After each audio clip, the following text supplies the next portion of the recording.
B do not want us talking.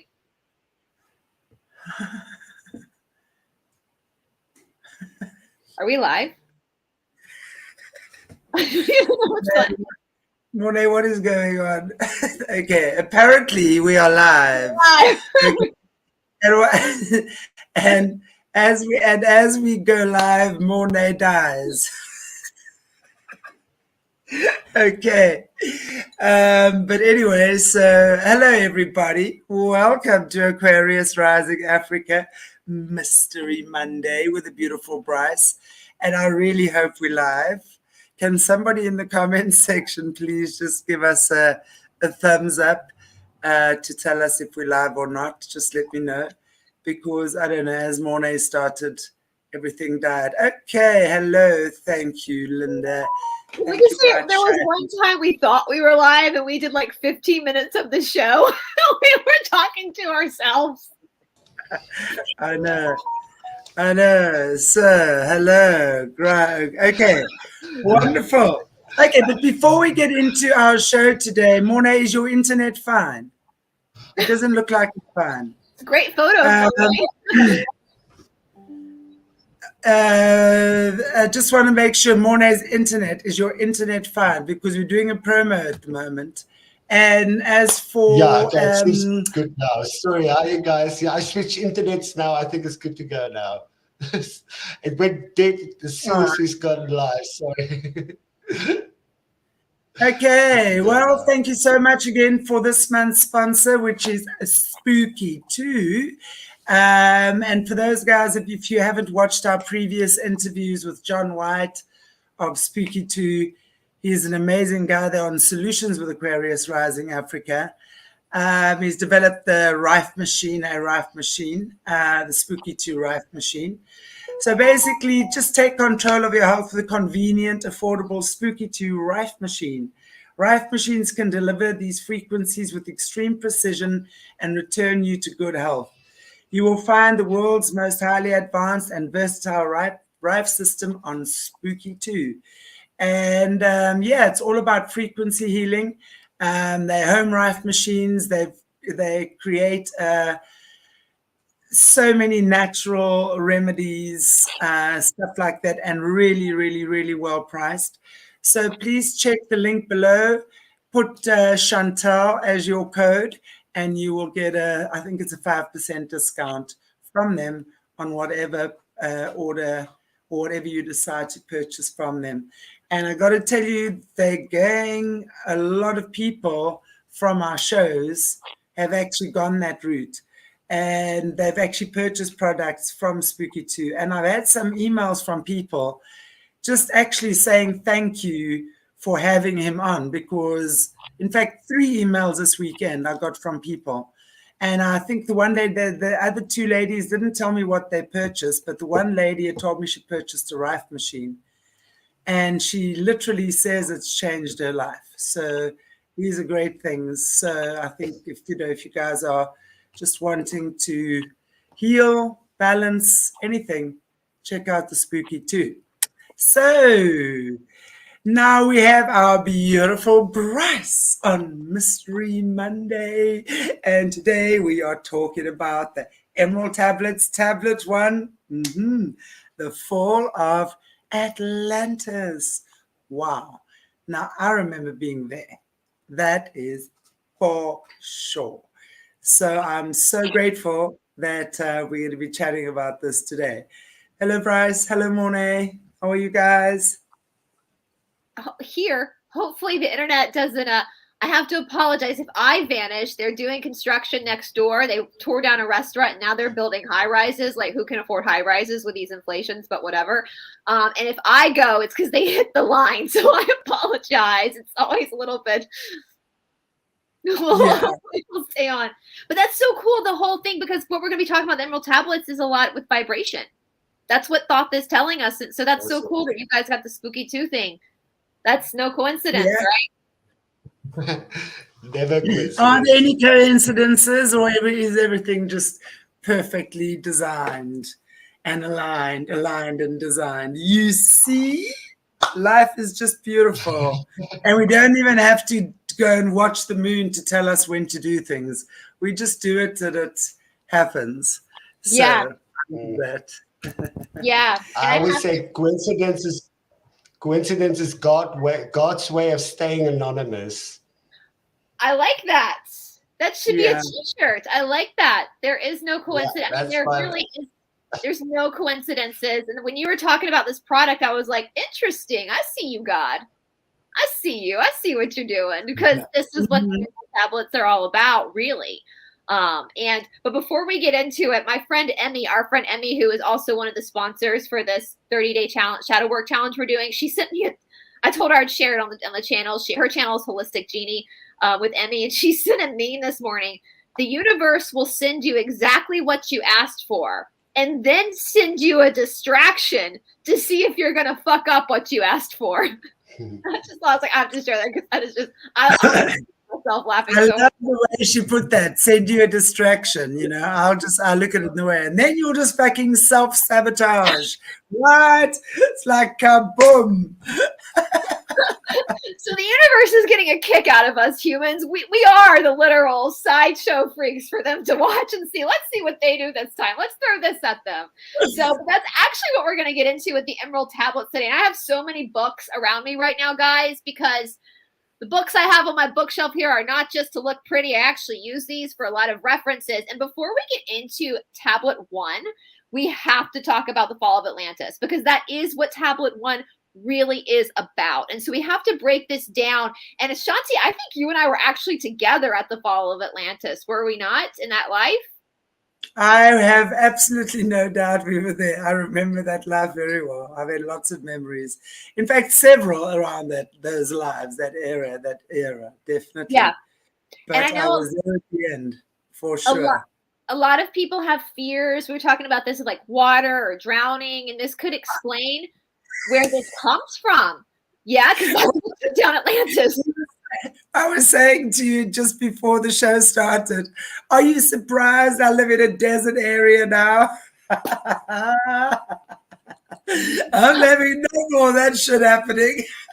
I know. Well, here's the thing. So my mom's family is from the coast of South Carolina, on the Atlantic Ocean, which we're going to talk about the Atlantic Ocean because the controllers, they have to tell us the truth, but they do it very slyly. They do it very loophole-ish ways. So where the hell do you think we get the term Atlantic Ocean from? Like, hello, it's Atlantis. Yeah. So we're going to talk about that. But my mom's family grew up, was from the coast of South Carolina near the Charleston. So in the summers, we would spend our summers there, and we would literally be on the beach. And if anybody knows, the Atlantic coast, especially the Southeast, is rough. It's very rough.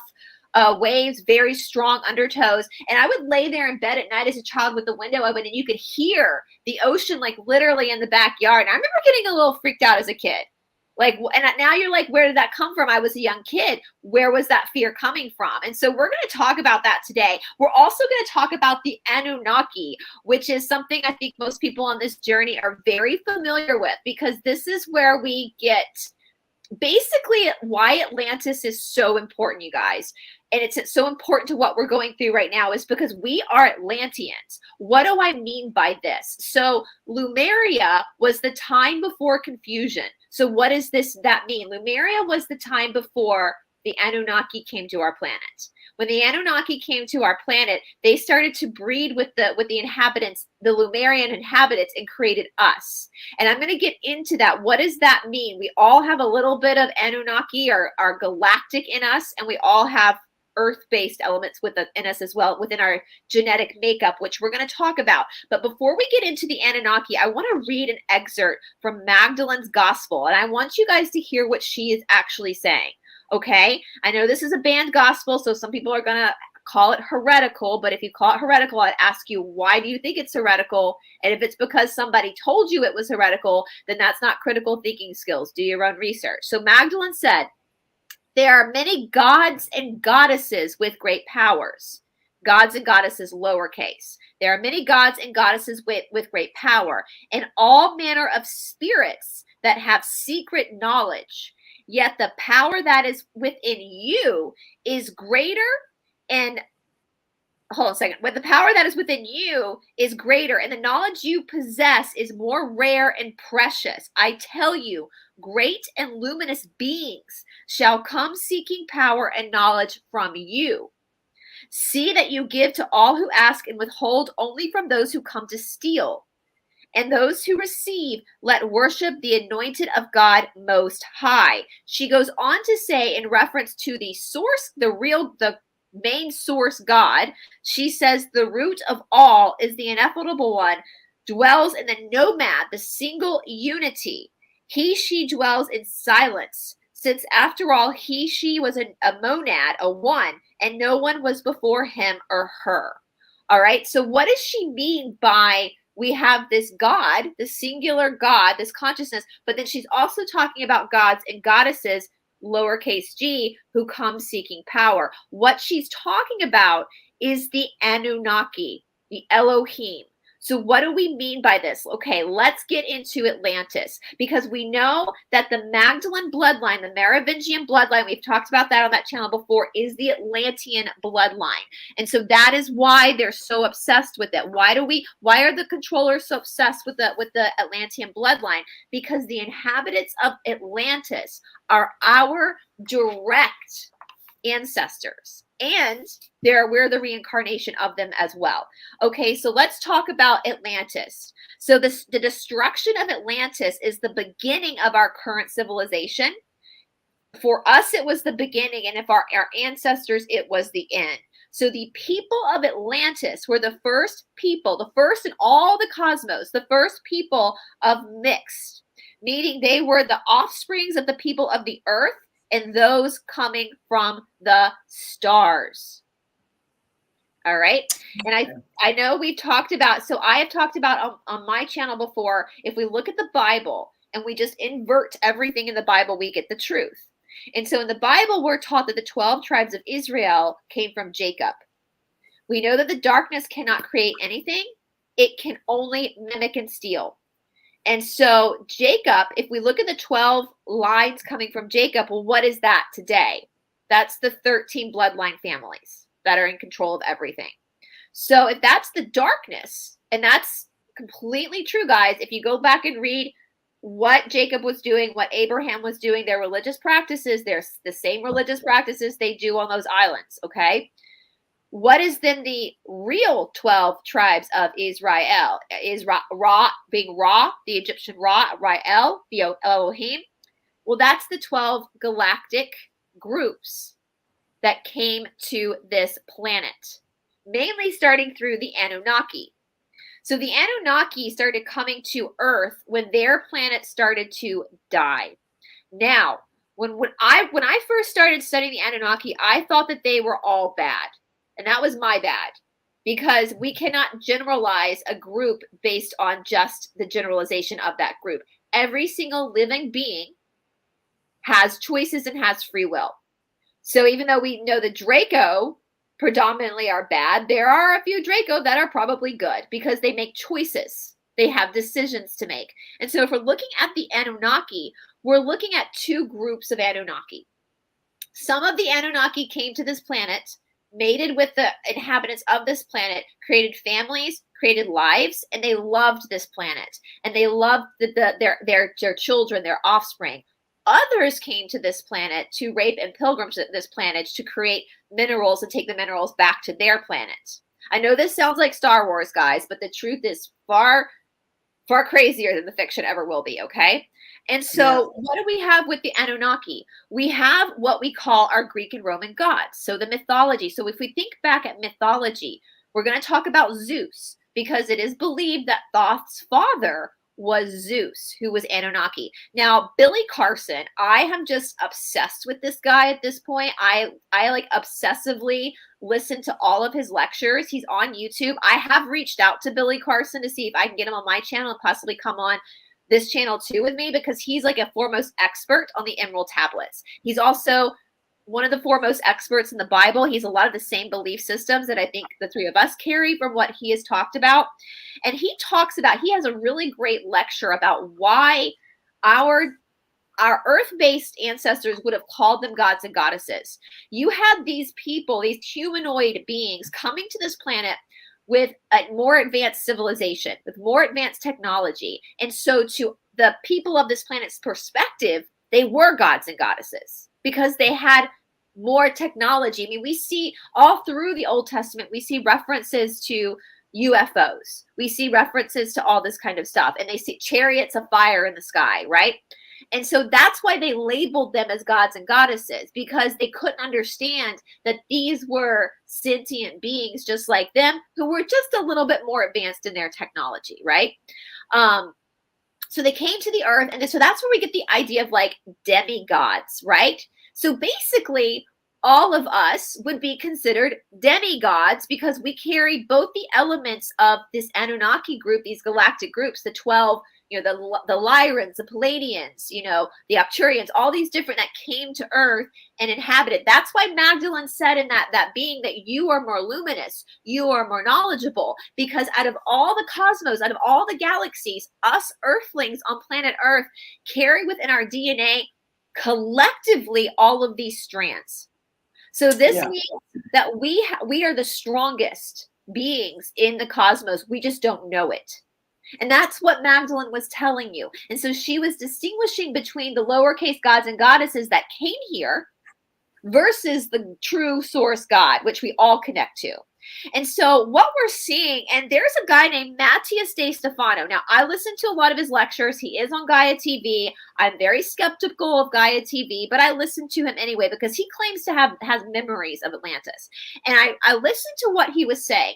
And the memories that he claimed to have match Plato's work and also match what Thoth is telling us in the Emerald Tablets. So his memories were that within Atlantis, on the good side of the Anunnaki, were 12 different like families.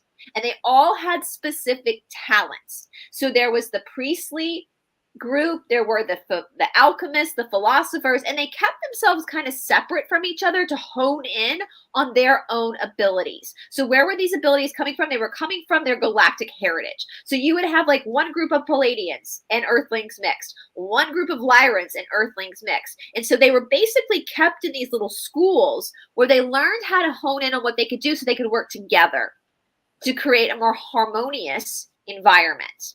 But then on the bad side with the Anunnaki, they were the ones that were enslaving people, tricking people into mining minerals for their planets. And this time the fall came because the bad side kind of took over and took all the secret knowledge for themselves, and it toppled Atlantis. Now, one thing that Matthias did say was that the planet Earth itself has 12 portals that carry information about the 12 constellations. And this information is also in our bloodstream. All right. So we know that we actually have 12 different, so the body is going to prove this accurate because we have 12 different DNA strands right now in our body. Only 2 are active.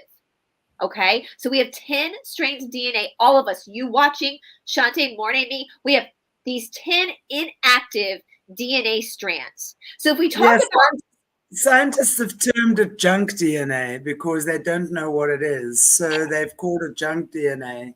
But well, anyway, I'll let you carry on. I just wanted to chime in there.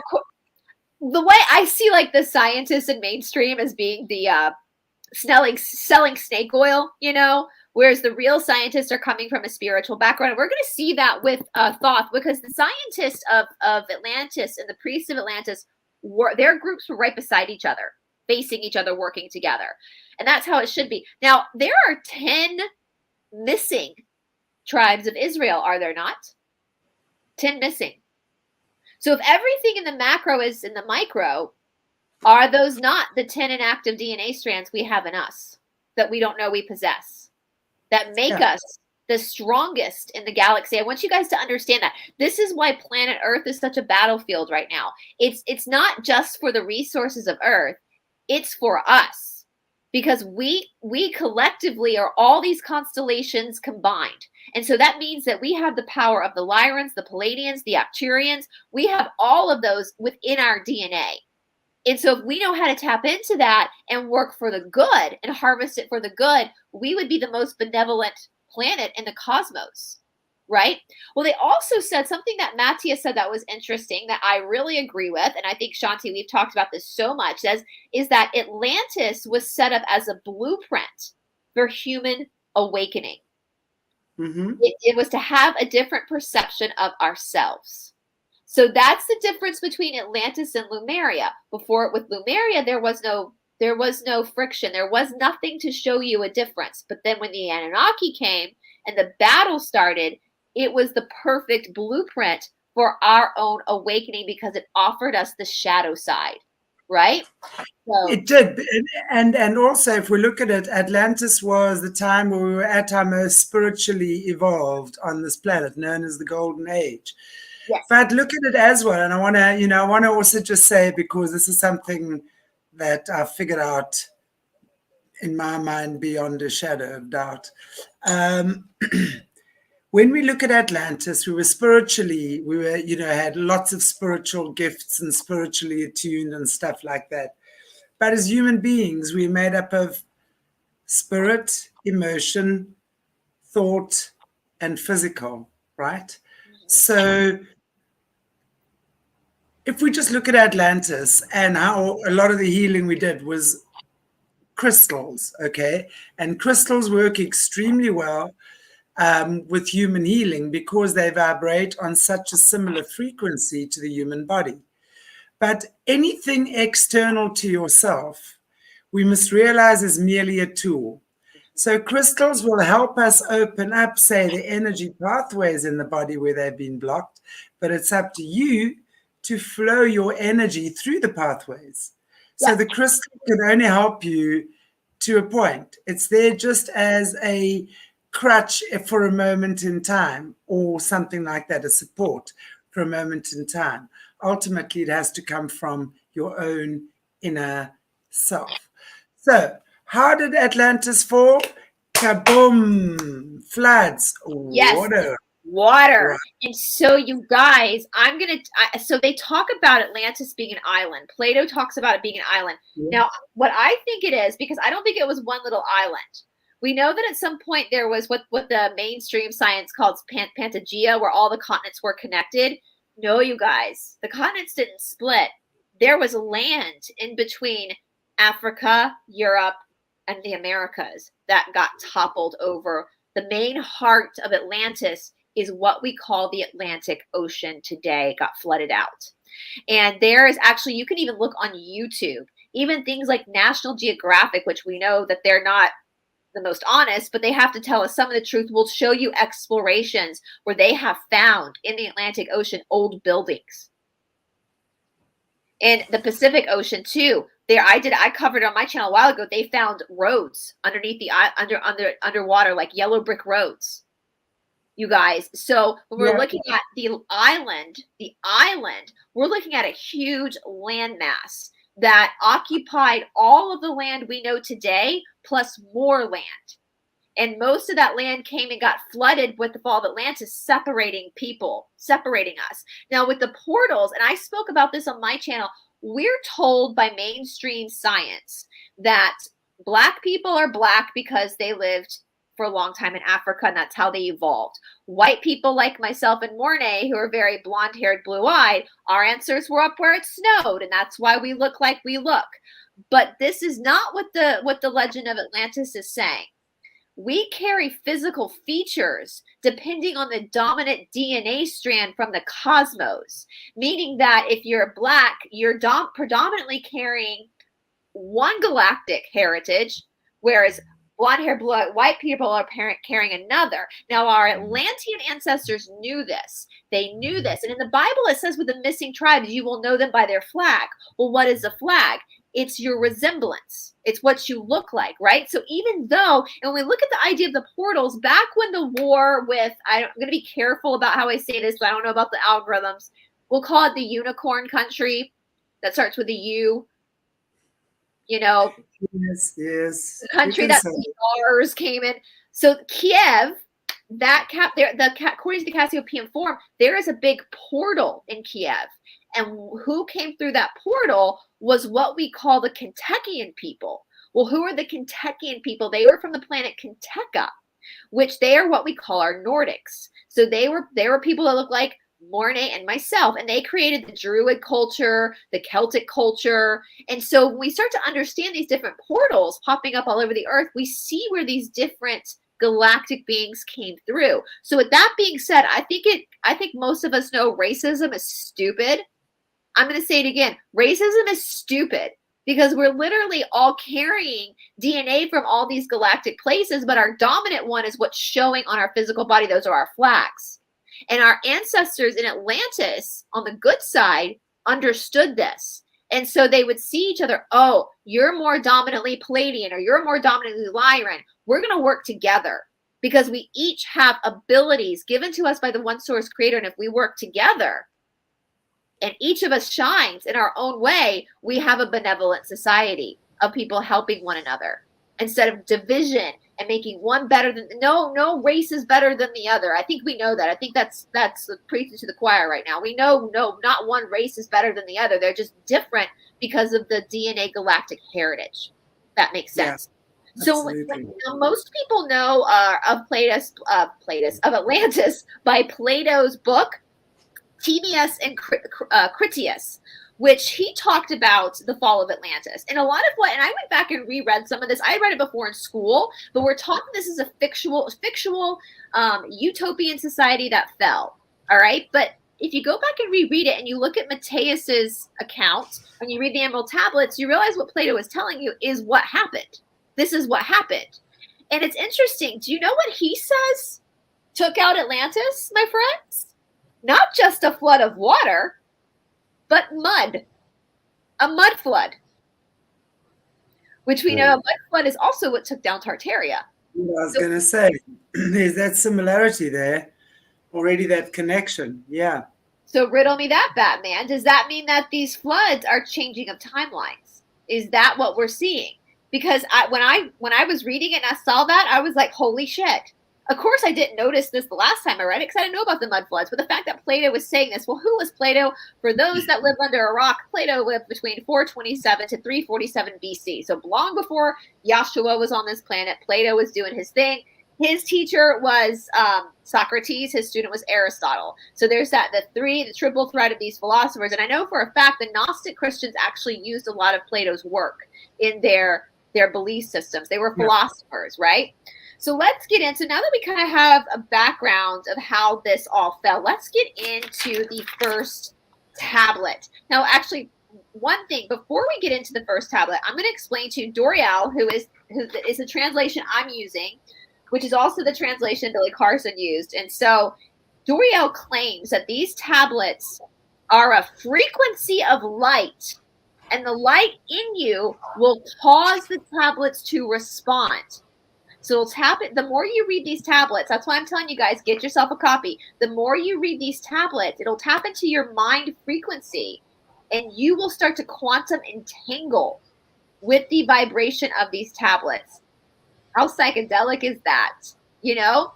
And they also say that these tablets give you the mastery that will allow you to incarnate at will. So what does that mean? You will conquer death, which is what Thoth has done, which we're going to talk about, and will give you the chance to consciously time travel. So the more you conquer this, you'll be able to tap into your past lives, right? But isn't what Jesus did fundamentally? He conquered death. Isn't that what the resurrection's about? Right? Well, my personal opinion is the resurrection story is more of a metaphor of the personal transformation and healing. But yeah, well, we're going to talk about that because Jesus, or Yahshua, was either was the incarnation of Thoth or was one of Thoth's students. We're going to talk about that. Thoth was also apparently Hermes from the Greek. He came back. We're going to talk about when he comes back. He was Odin from the Viking folklore mythology, which is crazy because Odin, I started working with Odin a couple months ago. Odin appeared in my life and I was like, oh, I see you, Thoth. I see you being a little sneaky there. So let's talk about the first tablet where we're going to actually talk about who Thoth is and the fall of Atlantis. So the first thing he says, I, Thoth, the Atlantean master of mysteries, keeper of records, mighty king, magician, living from generation to generation, being about to pass into the halls of Amente, set down for guidance for those who are to come after. These records of the mighty wisdom of great Atlantis. For those who are to come after, who is he talking about? Us. So right there, when I read that, I got chill bumps, and I even underlined it. I got freaking goosebumps down my spine. So however many thousands of years ago, Thoth was sitting there, this enlightened being, God bless his soul. He had to be so patient, which we're going to see how patient Thoth had to be. And he was like, I'm writing these tablets for Shantae, Mornay, Bryce, for all of you watching. He could see us in this time talking as we are now. And he was like, I got to write these tablets down for these people because they're the mighty they're the return of the Atlanteans. Okay, so let me read that again. I, Thoth, the Atlantean master of mysteries, keeper of records, mighty king magician, living from generation to generation, being about to pass into the halls of Amente, set down for guidance for those that are to come after. These records of the mighty wisdom of great Atlantis. So he's like, listen up, you guys. I can see you from where I am. All y'all watching, I'm going to write this manual because you're Atlantean. And this is what this battle is about. It's the exact same battle we had in Atlantis, and you're coming back again. He goes on to say, in the great city of Kior, on the island of Undal, in a time far past, I began this incarnation. So now he's telling you about these groups of tribal groups of people and how Atlantis was organized, not as the little men of the present age. So what does that tell you about the Annunaki, the giants? So not as the little men of the present age did the mighty ones Atlantis live and die, but rather from eon to eon. They also were able to conquer death, go into the halls of Atlantis. As we talked about last week, a subscriber said, oh, it's like the med beds. They're regenerating themselves like our med beds. But rather from eon to eon did they renew their life in the halls of Amente, where the river of life flows eternally onward. Now, this is fascinating, guys. I underlined this because we know that the geography that we're given today is not the accurate geography. And in this book, The Return of the Divine Sophia, the woman who wrote this is from Atlanta, Georgia. And she talks about going to there's a group, a priest and priestess of Isis here in Atlanta. And there's a special place here in Atlanta where they do their ceremonies. And they talk about these rivers that flow under the city of Atlanta. And this also we know is where Ponce de Leon came looking for the Fountain of Youth in this area of the world. Where do we get the name Atlanta from? Atlantis. And so so it makes me wonder, we know with a lot of the old maps, especially some of the Tartarian maps, they put Egypt as being where I live, not a part of Africa, but where I live in the deep south, including Florida. We've talked about that before, where the mighty Mississippi River was actually the Nile. And Memphis, Tennessee had a sphinx on it. And one of the Tartarian pages shows pictures from the early 1900s of this big sphinx in Memphis, Tennessee that's now gone. And that's why we have all these Isis, Tennessee, the land of Isis. So this is interesting that he talks about where these rivers flowed under earth. Just interesting. 100 times, Tim, have I descended the dark way that led into the light, and as many times have I ascended from the darkness into the light, my strength and power renewed. Now, this is where he gets kind of serious, because we know when he decided after the fall of Atlantis, a couple of generations when he's writing this, he's talking about Atlantis and he's telling you, I'm going to go away now. I'm deciding, I've been here for like 50,000 years. I'm going to go back down into the halls of Amente. I'm going to put my body into this chamber, the Flower of Life chamber, and I'm going to let you guys remember on your own. I'm going to let you go because you guys going to have to go through these reincarnations to finally remember on your own. When he goes into the halls of Amente, he creates these chambers for these people, these priestly people, to stand watch over the tablets so that the dark forces will not get a hold of the tablets. And he's heeding a warning to these people. He says, now for a time I descend, and the men of Chem shall know me no more. We know Chem was Egypt. So we get chemistry, alchemy. But in time yet unborn, I will rise again mighty and potent. So a time to come, I'm going to come back, he's saying. Now, one thing about Egypt too. Egypt is very special. Why is Egypt very special? I'm not talking about the country. I'm not talking about the country where it is or where it is not. Egypt is special because Egypt was the land of Chem, which means it was the people left over from Atlantis. So the flood story, the great deluge, Noah, if you still think Noah was the only person to survive the flood, as I said last week, then there's a bridge in London I want to sell you.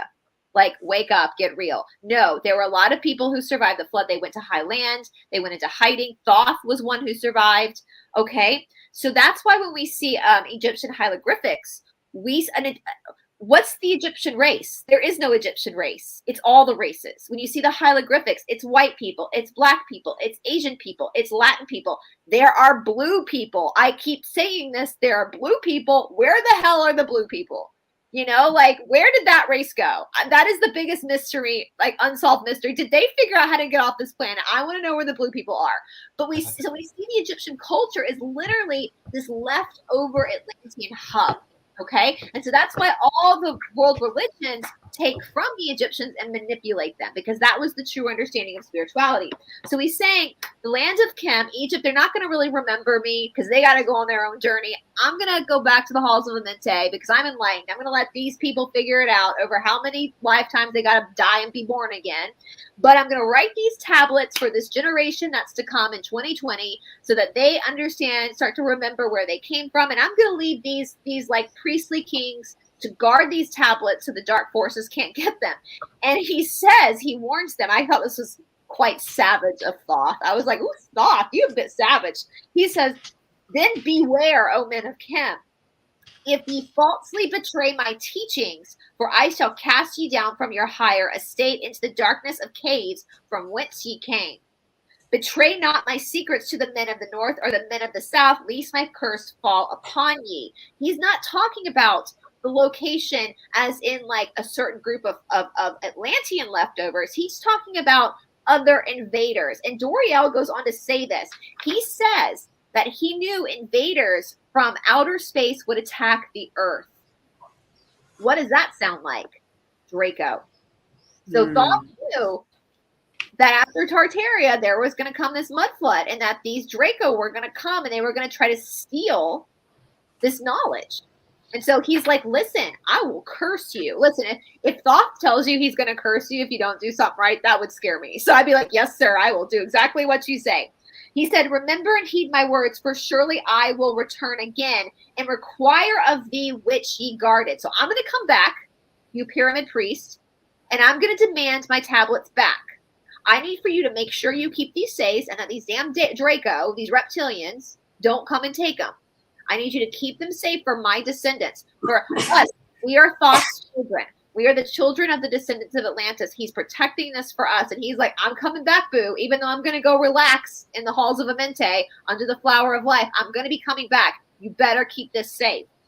He says, even from beyond time, from death, I will return, rewarding or punishing as ye have required at your trust. Great were my people in the ancient days. Great beyond the conception of how little people know around me. So he's saying Atlantis was far stronger. We've said the technology of Atlantis was even greater than what we have today. Even greater. It's far surpassed the technology that we have today. We are like barbarians compared to how they lived in Atlantis. Knowing from the wisdom of old, seeking far within the heart of infinity, knowledge that belongs to the earth's youth. So what's the earth's youth? He's talking about the offsprings, us, the offsprings of the galactics and the people of this earth, the earth's youth. Wise were we with wisdom of the children of light who dwelt among us. Strong were we with power, drawn from the eternal fire. And all of these, greatest among the children of men, was my father, Thothme. Now, many scholars believe Thothme was Zeus, who we call Zeus. So he was full-blooded Annunaki, full-blooded off-worlder. Okay, so Thoth is now a combination. He is the keeper of the great temple link. So Zeus, Thothme, Thoth's father, was the link between the children of light who dwelt within the temple and the races of men who inhabited the island. So he's the link between the cosmos and the people of this earth, Annunaki. The mouthpiece after thee, the dweller of Unal, speaker to kings with a voice that must be obeyed. And over here, Doriel has a lot of talk where he talks about how they were able to tap into the Akashic records, all that kind of stuff. Grew I thee from a child into manhood, being taught by my father the elder mysteries, until in a time there grew within the fire of wisdom, burst into a consuming fire. not desire I, but the attainment of wisdom, until one day the command came from the dweller of the temple that I be brought before him. Few were there among the children of men who had looked upon the mighty face and lived. For not the sons of men are the children of light when they are not incarnated in physical body. So who is the dweller? Well, Doriel makes a note that the dweller is the spirit of detachment. What do we mean by that? This is a huge, huge concept in yoga. The idea of being of this world, experiencing this world, but understanding that your soul is beyond the world. It's in the world, but it's also beyond it. As Shanti says, our soul. It's but also, you know, what's very important and what I think is good to remember is that when we can really let this click in, it's very profound. We are not human beings trying to be spiritual. We are spiritual beings having a human experience. What we're going through is just a moment in time. So it's, you know, you are not what you are going through. You are experiencing human experiences available to us on planet Earth that are available nowhere else, which is why I always say, you know, everyone say Earth is so uninvolved. I say it's the most evolved planet because this is where we get to do these things, where we get to do absolutely, you know, nowhere else. But before we go any further, we've got just a little ad that we're running here at the moment. So we're just going to take a 1-minute ad break.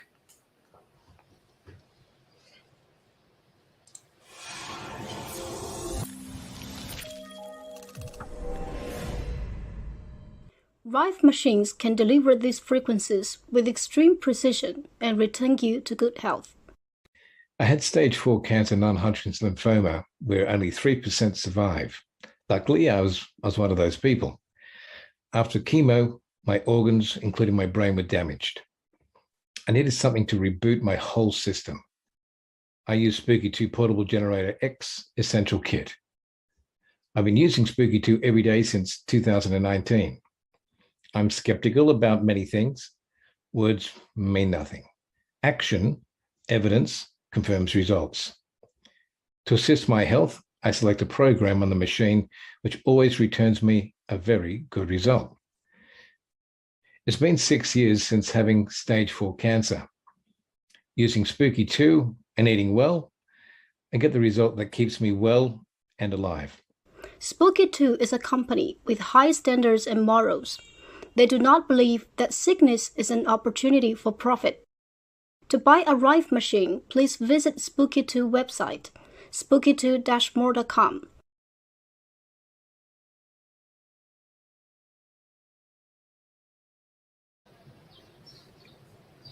And who knows, maybe the Spooky2 machine is actually something coming from the halls of Amente, because we know that technology is going to start making itself available. But these Rife machines are amazing. They really are, you know. And what I really find is quite incredible is that in the beginning, I remember many years ago, you could only go to a naturopath or a homeopath or something, and you could sit on the Rife machine. Now these guys are creating it for home use as well, which is amazing. You know, it really, really is. So I like that this is happening, and I like that type of technology. I like that type of healing. I think it works well. Anyway, and guys, I have to tell you, I'm on load shedding again, and my laptop is dying. So if I happen to die out of here, I'll see you next time. I also wanted to add to this Spooky2 now, and thinking about what we're talking about right now. Everything is energy. Everything is frequency. We all know this. I mean, if you have come to a place where you understand life, everything is frequency. So if you think of everything as avatars, I mean, the same story keeps on repeating itself. If it's Egyptian or if it's Christian or if it's Buddhist or everything, the same story keeps repeating itself. The same cycles keep repeating itself. There could be many floods. There could have been so many floods. We could have been on this planet for billions of years. I mean, we could have been dinosaurs. Who knows? The thing is just like, there's so much more to this. And honestly, not everybody's got the right one. Yes, I mean, like, I know as for some of our viewers, Thoth is known as the demon general.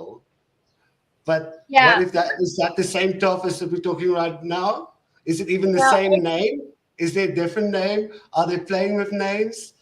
Well, and that's why I want to get Billy Carson on, because he goes into this. This is propaganda, guys. It's all propaganda. And I'll say this again. I know this upsets people, but it's the truth. The church is part of the cabal. It's part of the group. And so they're using the Illuminati. They're using this stuff to make you, they're inverting it. Basically, everything the Bible tells you, flip it. And that's the truth. And you read the Akhmoses tablet, and if you think the Egyptians were so evil, well, you're talking about yourself. The three of us are Egyptian. You watching right now are Egyptian. You're Atlantean. You're from Khem. And so you need to start really, like I keep saying, like, I know it's vulnerability. I know that fear of the afterlife, but the church is the tip top of the bad guys, is the church. Bryce, this is what I say. When I say the church is the infiltrator, I want to make that very clear what that means.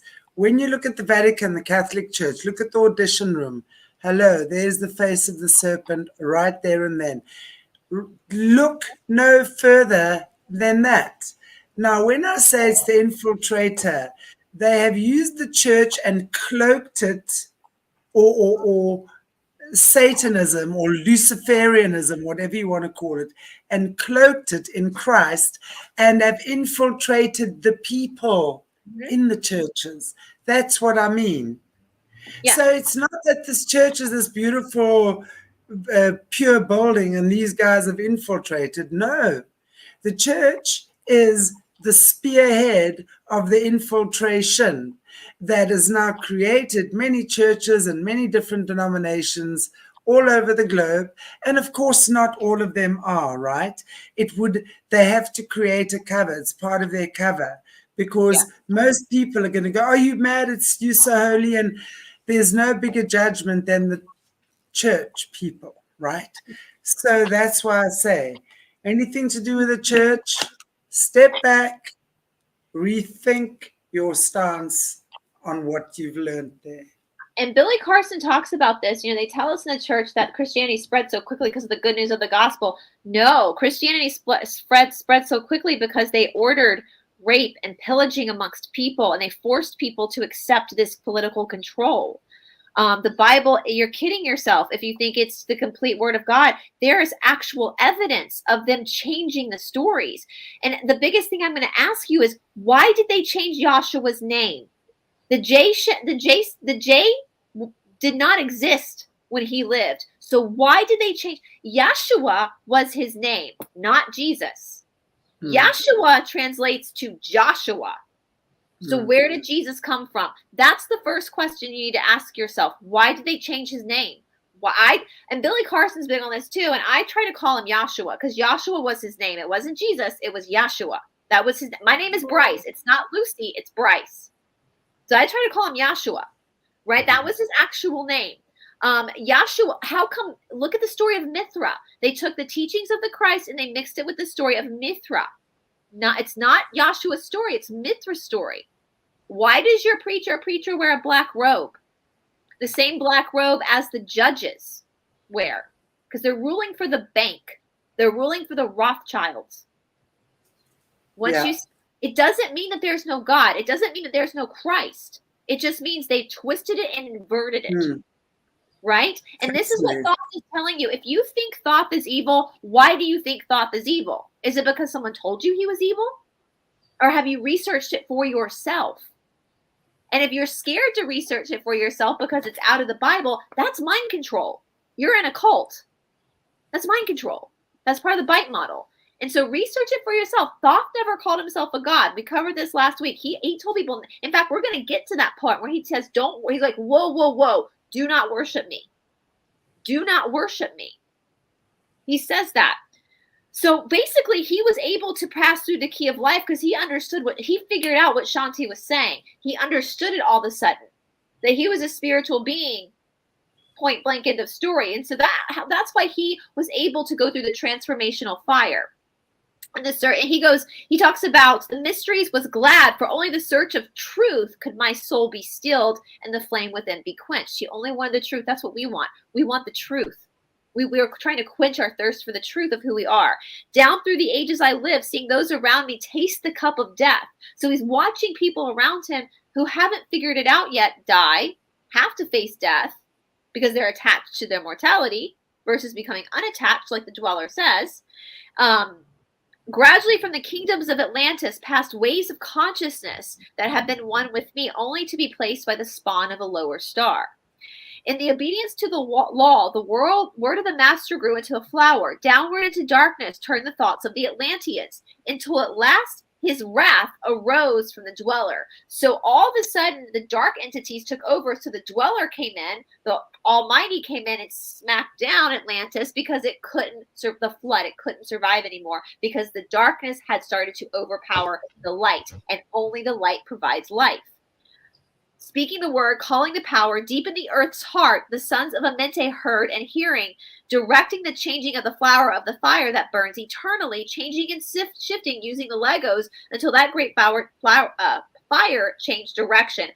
Okay, here we go. Here we come to the fall. Over the world then broke the great waters, drowning and sinking, changing earth's balance. With only the temple of light was left standing on the great mountain of Undal, still rising out of the power. Some there were who were living, saved from the rush of the fountain. So he's saying, people, when the great waves came, groups of people ran to higher ground. That is why you have such a huge concentration of O-negative blood in the Pyrenees, in the Appalachia where I live. It's because they ran to higher ground to escape the flooding. Now Thoth, because he had survived, had gone through the transformation of fire, and knew who he was as a soul, he was kept a little different. This is where it gets kind of comical, because when the floods came, our society went from being this super advanced society to all of a sudden living as barbarians back in caves again. But what also happened is we lost our memory. When the flood came, we forgot who we were. We went through the veil of amnesia, and Thoth is going to talk about this.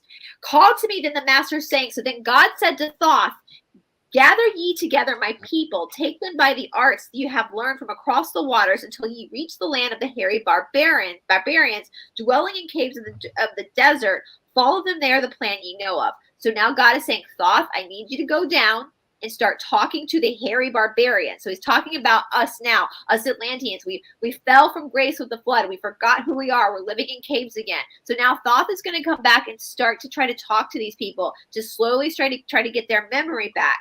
Gathered I then my people who entered the great ship of the master, upward we rose into the morning. Dark beneath us lay the temple. Suddenly over all it rose the waters, vanished from earth until the time appointed was the great temple. Well, this is interesting. Until the time appointed, we know that there are a ton of pyramids in this earth that we're not even aware of, and it's been told to us that when the timeline shifts, they will emerge back from the earth again, these temples. Fast we fled towards the sun of the morning until beneath us lay the land of the children of Chem, raging. So they see Thoth and a few of his little homies, his group, coming down with their special equipment, their special powers, and all of a sudden these barbarians, who are one of them but don't realize they're one of them, get scared. So they start to come after Thoth, attacking him because they don't know who he is. Now let's think about that. Even though these barbarians were Atlantean, were Thoth, were his friends, they don't remember they are. They've gone through a drastic flood. They've lost everything. They don't have memory, but the body remembers. That's PTSD. That's the body keeps the score. And so they're panicked. They have PTSD. They're in survival mode. So they start to attack until Thoth stops them. He stops them and he calms them down. At that point, they start to worship him, where Thoth says, no, do not worship me. I'm not God. I'm your teacher. That's it. So, long dwelt we in the land of Chem. So for many generations after, Thoth hung around and helped them reestablish this Egyptian culture, which is the Atlantean culture, to help them get back on their feet, to start the process of remembering who we are. I say we because we're still in that process of remembering. Until obeying the commands of the master, who while sleeping yet lives eternally. So I read that, while obeying the commands of the master, who while sleeping yet lives eternally. We know that at some point, the one source God backed away from planet Earth and allowed Lucifer to come in and take over. So that's what I took from that. He's still here, but he's sleeping because he's allowing us to experience this friction again. I sent from the sons of Atlantis, sent them into my direction from the womb of time. Wisdom might arise again in her children. So, guys, he's saying that he sends out his people now. So all the people around Thoth, the priests who remember like Thoth, are now being sent all over the world to teach these teachings. For a time, he says, from a womb of time, wisdom might rise again in her children. Because he knows over the womb, our memory is in that womb. It's still coming up and it's trying to remember. And so he's sending his priests all over the world to share these teachings. This is why we have pyramids everywhere. This is why there are copies of the Emerald Tablets found in Latin and South America. He sent people everywhere to try to remember, to chisel this in stone for a time yet to come. Because we need it. Us right now, Shante, Morning, myself, you watching, we needed all those generations before us to remember now in this moment, right? So he goes on to say, blasted I a path to Amente. So now he's saying, I'm going to go back into the halls of Amente. I blasted a path so I might return my powers, living from ago as the son of Atlantis, keeping the wisdom and preserving the records. All right. So he's talking about creating now. He's creating his home where he knows it's time for him to go. He's been on this earth for 50,000 years now. That's a lot of birthdays to go through. That's a lot of damn taxes to pay. I think we just lost Shanti, but he's going back. And he says, I am mighty period until the power that overcomes the earth's force gravity. Deep and yet deeper, I placed a force house of chamber. He's creating a labyrinth around where he's going to be. Other chambers I built and left vacant to all seeing, yet hidden within them are the keys to Amente. So some of this information is hidden in plain sight. It's hidden in plain sight. We see it with the pyramids. They told us the pyramids were burial grounds. They aren't. They're not. They're libraries of information. They're portals of source energy hidden in plain sight. The information has been right in front of us this whole time.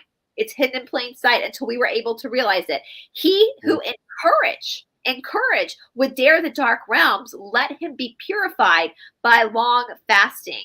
Okay, so we have the courage. Those of us on YouTube right now, you watching, you had the courage to ask the question. So he's talking to you. You were the ones prophesied to have the courage at this time to discover these tablets and to figure out what they meant. Then I revealed to him the great mysteries. For soon shall he follow to where I shall meet him. Even in the darkness of the earth, I shall meet him. I, Thoth, Lord of wisdom, meet him and hold him and dwell with him always. That gives me goosebumps. He's like, you are my children. You are the descendants of the mighty Atlanteans. You are the most precious creations in all of the universe. And it's as Thoth had to be real patient with us and wait for many generations for us to figure it out. But Thoth is like, my spirit has been with you always, running through your veins, running through your blood vessels. You are me and I am you, is what Thoth is saying. We are all one. And he gets into, at the end, he gets into it. He says, emissary on earth am I of the dweller, fulfilling his commandments so people might be lifted. Now I return to the halls of Amente, leading behind me some of my wisdom. Preserve ye and keep ye the commands of the dweller. Lift ever upward. Lift ever upward your eyes to the light. Surely in time ye are one with the master. Surely by right ye are one with the master. Surely by right ye are one with the all. And so this gets into another theory that our souls, all of our souls are one soul. And we decided to split ourselves up so we would understand separation. So what is he saying here? Lift ever upwards your eyes towards the light. Surely in time ye are one with the master. You are one with God. Not the Annunaki. Those are just your relatives. Those are your cousins. You are one with God. Like, that's your aunties and your uncles.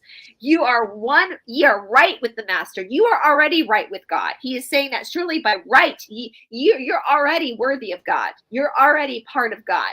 And then surely by right, you are one with the all. You are all the same. You're all the same. And you're going to remember this at some point. Now I depart from ye. Keep my commandments. Keep them and be them. And I will be with you, helping and guiding you into the light. So my consciousness, the DNA, the blood that runs through you, that runs through me, my children, I am with you. I'm helping you figure this out. Now before me opens the portal, go down I into the darkness of night. So now at the end of tablet 1, Thoth has told us who he is, where he comes from, what happened, that he is our teacher. He's not God. He separates himself from God, the master, the dweller. But he's telling you he's gone around and placed all this information all over the earth because he knew that upon this day we would need these tablets because we would start to remember. And he's saying, keep looking towards the light. I'm not physically with you, but I'm in your blood. I'm in your DNA. I'm here with you. And that ends tablet 1. And next week we'll go into tablet 2. Wow, that sounds awesome. And really, I'm thinking about the Akashic records now and these portals. And if we just look at what God created us, I think in the Bible it says like what he put inside of us, how he created us. It's so special, so unique. That magic that God created us out of, this pure love, this pure joy. Once we connect with that type of energy within ourselves, that's when you become what Thoth was saying, and like Jesus was saying as well, you can do what I can do. That's when you really connect with God. And then suddenly you can see the truth in front of your eyes. You can see into these tablets. You can see into these, basically, I mean, everything that ever existed is on this planet. The information, that energy is vibrating on this planet. It's not going away. So I know the Akashic records. I know my experience of those, all these like memories. And you can connect with any consciousness, so to say. And it doesn't mean demons and stuff like that. That's you guys doing voodoo and stuff. I don't do that stuff. But consciousness, if you want to connect with a consciousness, those memories, it's the same as going to a bookshop and buying an autobiography of Bryce Watson. And then you read the whole book of Bryce.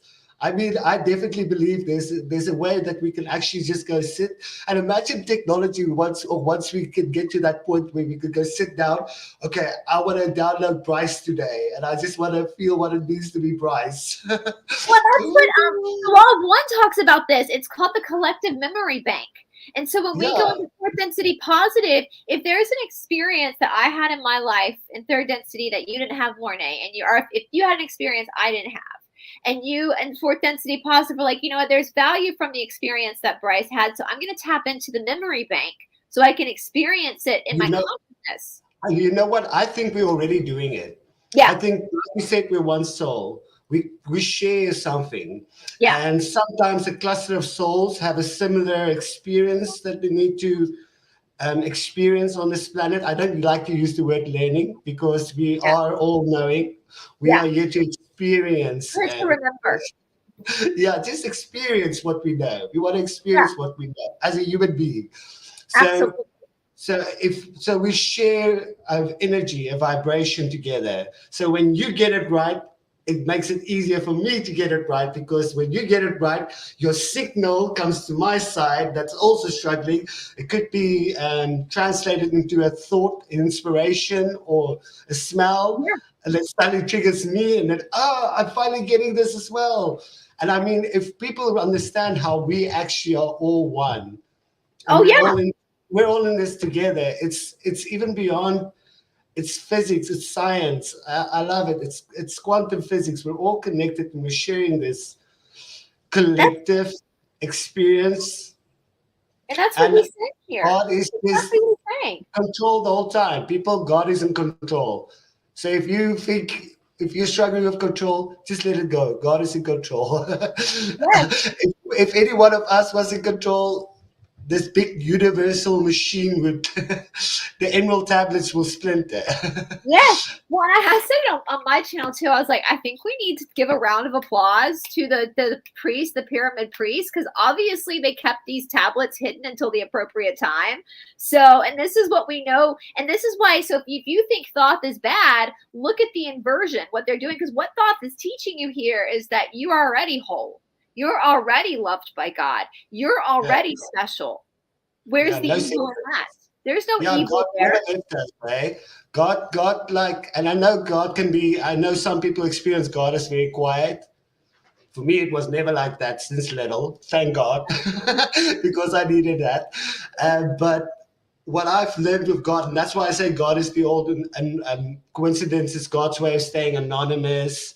It's almost like as soon as you think this is God's job, or God just did it, then you realize, but no, this action or this thing, and it all coincidentally worked.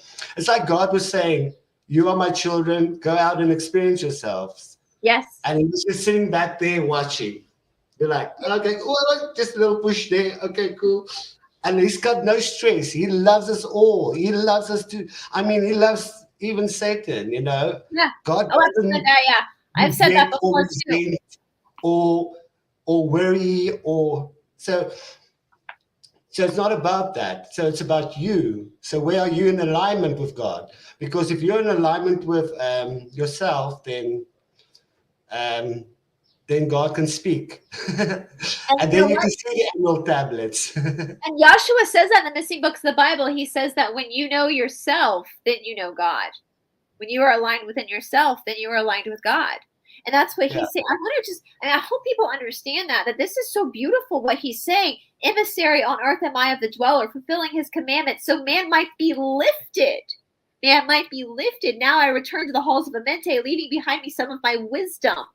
Preserve ye and keep ye. And the commander of the dweller, lift ever upward your eyes towards the light. For surely in time you will remember ye are one with the master. Surely by right ye are one. It's your birthright. It's your effing birthright to live it with one with God. It's your birthright. No one can take that away from you. No one. No organized religion, no school, no. It is your birthright. You are one with God, and you are one with the all.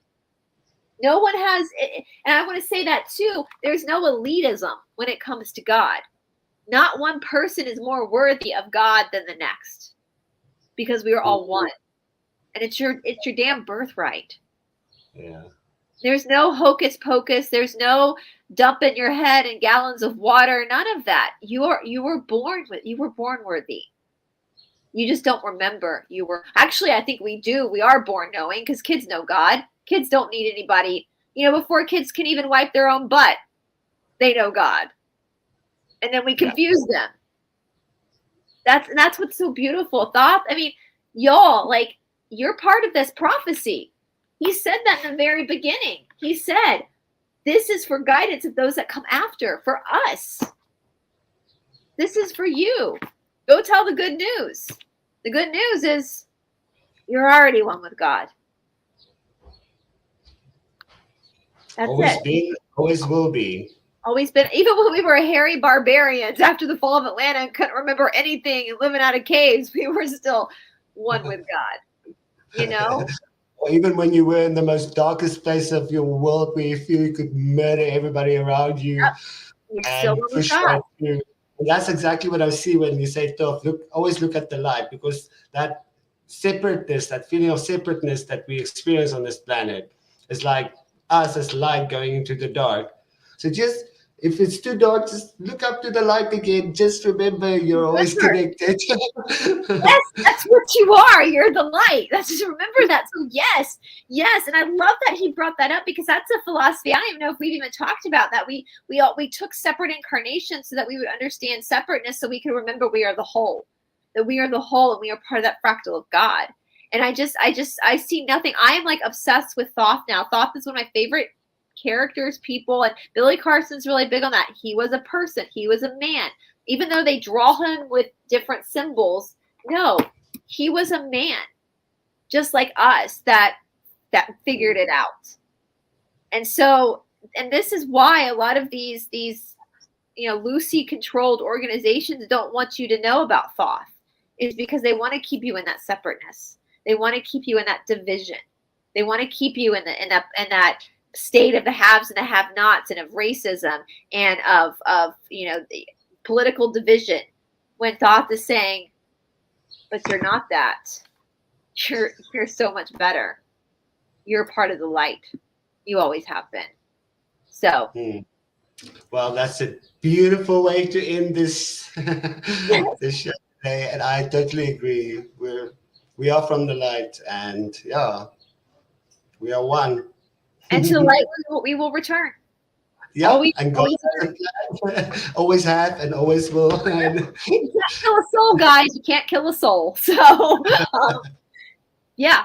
So yeah, I hope that I want everybody watching to go and get your own copy too. It's really important that you have your own copy of the Emerald tablets so that you can read. I've reread the first tablet now like 10 or 12 times. And every time I reread it, they're easy to read. Every time I reread it, I pick up on something else.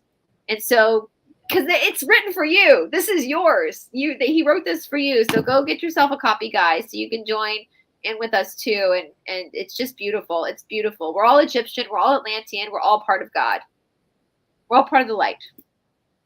Yeah, absolutely. Awesome. Well, thank you, Bryce. I see we're like way over time. Always.